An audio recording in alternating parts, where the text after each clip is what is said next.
নমস্কার বন্ধুরা, আপনারা দেখছেন কুকিং হাউস অফ অনিমা। আজকে সরস্বতী পূজার একটা স্পেশাল রেসিপি তোমাদের সাথে শেয়ার করব। সেটা হচ্ছে বাঁধাকপি। এই বাঁধাকপিটা আমি কেটে ধুয়ে নিয়েছি, সম্পূর্ণ নিরামিষ, খিচুড়ির সাথে পুরো জমে যাবে। সরস্বতী পুজোর আমি সব রেসিপিগুলো, খিচুড়ি, চাটনি, সেগুলো তোমাদের সাথে শেয়ার করব। দেখতেই পাচ্ছ, তোমাদের সাথে কথা বলতে বলতে আমি কড়াইতে দিয়ে দিলাম বাঁধাকপিটা।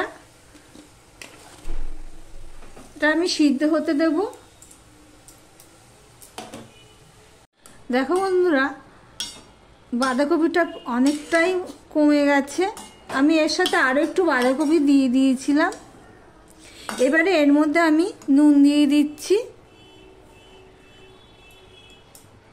বাঁধাকপি অনুযায়ী আমি নুন দিয়ে দিলাম। এবার আমি এটা মিশিয়ে নিচ্ছি ভালো করে। মিশিয়ে নিয়ে আমি আর একটুখানি সিদ্ধ করে নেব।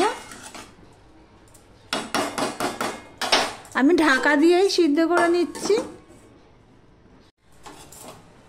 দেখো বন্ধুরা, বাঁধাকপিটা সিদ্ধ হয়ে গেছে। আমি নুন দিয়েই সিদ্ধ করে নিয়েছি।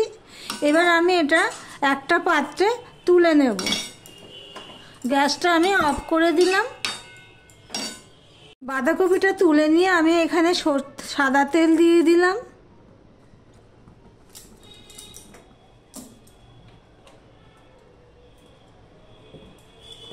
দেখো, বাঁধাকপিটা আমি ঠিক তুলে নিয়েছি একটা গামলার মধ্যে। আর এদিকে বাঁধাকপির জন্য যা যা লাগবে সেগুলো আমি রেডি করে নিয়েছি। এখানে ছোট আলু নিয়ে নিয়েছি, তোমরা যে বড় আলু চাইলে বড় আলু নিতে পারো। মটরশুঁটি নিয়েছি, টমেটো নিয়েছি, আর কাঁচা লঙ্কা নিয়েছি। তেলটা গরম হয়ে গেছে। সবার প্রথমে আমি হাফ চামচের মতন পাঁচফোড়ন দিয়ে দিলাম। সাথে দিয়ে দিলাম একটা তেজপাতা। আর এখানে দেখো, আমি গোটা গরম মশলা নিয়ে নিয়েছি, দুটো এলাচ, 3 টুকরো দারচিনি, আর 2টো লং, সেটাও আমি দিয়ে দিলাম। শুকনো লঙ্কাটা দিতে ভুলে গেছি, আমি একটুখানি শুকনো লঙ্কা দিয়ে দিলাম, ভেঙে নিয়ে দিয়ে দিয়েছি। শুকনো লঙ্কাটা অবশ্যই দেবে।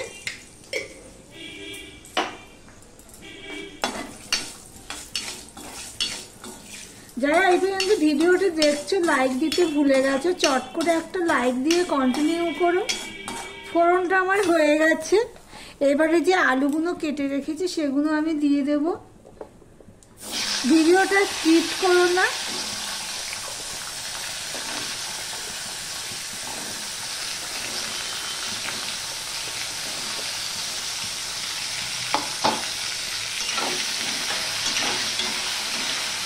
একটু নুন হলুদ দিয়ে দেব। আমি বাঁধাকপি সিদ্ধ করার সময় নুন দিয়ে দিচ্ছিলাম, সেই বুঝে আমি নুন দিলাম আর হলুদ দিয়ে দিলাম। দিয়ে সম্পূর্ণটা মিশিয়ে আমি ভাজতে থাকবো। দেখতে থাকো বন্ধুরা। দেখো বন্ধুরা, এখানে একটা কথা না বললেই নয়, নতুন রাঁধুনিদের উদ্দেশ্যে বলছি আমি কথাটা। যখন কোনো কিছু কষানো হবে তখন কিন্তু গ্যাসের ফ্লেমটা আমি সবসময় মিডিয়াম টু লোতে দিই। মানে মিডিয়ামের কমে আর লো থেকে একটু বেশি করে দিয়ে ভাজি। তাতে কি হয় দেখো, তেলটা দেখো রয়ে গেছে, বেশি পুড়ে যায় না। এবার এর মধ্যে আমি প্রায় 3 থেকে 4 মিনিট আমি ভেজে নিয়েছি। এর মধ্যে কাঁচা লঙ্কা আর টমেটোটা দিয়ে দিলাম। মটরশুঁটিটা কিন্তু আমি এখনো দিইনি। আর দিয়ে দিলাম আদা পেস্ট, 1 চামচের একটু বেশি, প্রায় 1.5 চামচের মতন আদা পেস্ট দিয়ে দিলাম। দিয়ে এটাও আমি সম্পূর্ণ মিশিয়ে নিয়ে কষাতে থাকবো। গ্যাসের ফ্লেমটা কিন্তু লো টু মিডিয়ামে রয়েছে। আমি ঢাকা দিয়ে দিয়েই কষাতে থাকবো। দেখতে থাকো বন্ধুরা। আমি ঢাকা দিয়ে আমি এটা কষিয়ে নিয়েছি। আদার কাঁচা গন্ধ চলে গেছে, টমেটোটাও নরম হয়ে গেছে। এখন এখানে দেখো, আমি কিছু মশলা অ্যাড করব। হাফ চামচ লঙ্কার গুঁড়ো, 1 চামচ জিরের গুঁড়ো, একটুখানি আমি হলুদ নিয়েছি, আর 1 চামচ ধনের গুঁড়ো, সেটা আমি দিয়ে দিলাম। মশলাটা কষানোর জন্য আমি অল্প একটু জল দিয়ে দিচ্ছি। দিয়ে মশলাটা আমি ভালো করে কষিয়ে নেব, মিশিয়ে নিয়ে। এই পর্যন্ত যারা ভিডিওটি দেখছো প্লিজ লাইক কমেন্ট শেয়ার করে দিও। আর যারা নতুন বন্ধু ভিডিওটি দেখছো সাবস্ক্রাইব করনি, তাদেরকে বলবো সাবস্ক্রাইব করে পাশে থাকার জন্য। এবার আমি ঢাকা দিয়ে দিলাম। দেখো মশলাটা প্রায় কষানো হয়ে এসছে, আর একটু কষানো হবে আর কি। এই পর্যায়ে আমি এই মটরশুঁটিগুলো দিয়ে দিলাম। প্লিজ একটা লাইক করো, কমেন্ট করো, শেয়ার করো। আর যারা সাবস্ক্রাইব করোনি তাদেরকে বলছি সাবস্ক্রাইব করে পাশে থেকো। দিয়ে মটরশুঁটিগুলো দিয়ে আমি আবারও ঢাকা দিয়ে দিয়ে কষিয়ে নেব। দেখো বন্ধুরা কষানো হয়ে গেছে। এবার আমি 2 চামচের মতন চিনি দিয়ে দিলাম। একটু তো মিষ্টি দিতেই হবে, চিনিটা দিতেই হয় বাঁধাকপি রান্না করলে। এবারে আমি এই বাঁধাকপিগুলো আমি দিয়ে দেব সিদ্ধ করে রাখা। আমি কিছুটা মিশিয়ে নেব, উপর নিচ করে নেব।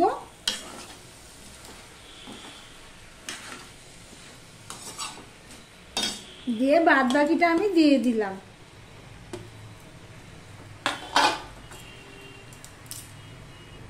দিয়ে আমি ঢাকা দিয়ে দিলাম।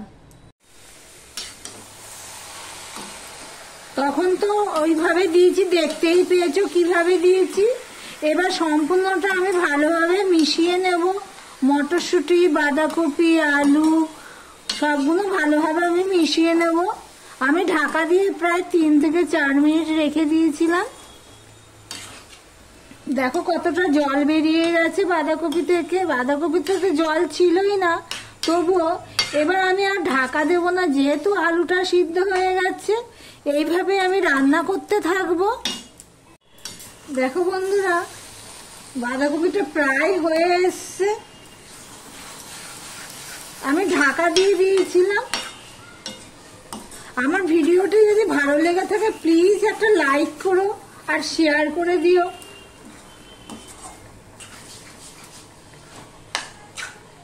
আমি তো গরম মশলা ফোড়নে দিয়েছি, কিন্তু এখানে আর গরম মশলা ফোড়নে দেবো না। আমি গ্যাসটা বড় করে দিয়ে সমানে এইভাবে নেড়ে নেড়ে আমি রান্নাটা করেছি, না হলে আরো দেরি হতো। বাঁধাকপি কিন্তু ভালো করে টানাতে হয় বা জলটা শুকিয়ে নিতে হয়, না হলে ঠিক স্বাদ খোলে না। সেই জন্য বড় করে দিয়েই আমি এইভাবে নেড়ে নেড়ে দিয়েছি। আর যখন আমি ছোট করে দিয়েছি তখন আমি ঢাকা দিয়ে দিয়েছি। বাঁধাকপিটা হয়ে গেছে, জলটা পুরো শুকিয়ে গেছে।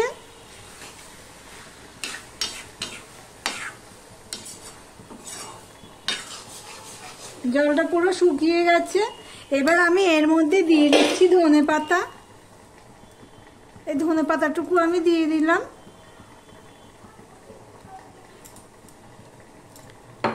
আর একটু দেবো পরে, নামানোর পরে দেব। গ্যাসটা অফ করে দিয়ে আমি স্ট্যান্ডিং টাইম রেখে দিলাম। আর ভিডিওটি আজকের মতন এখানেই শেষ করলাম।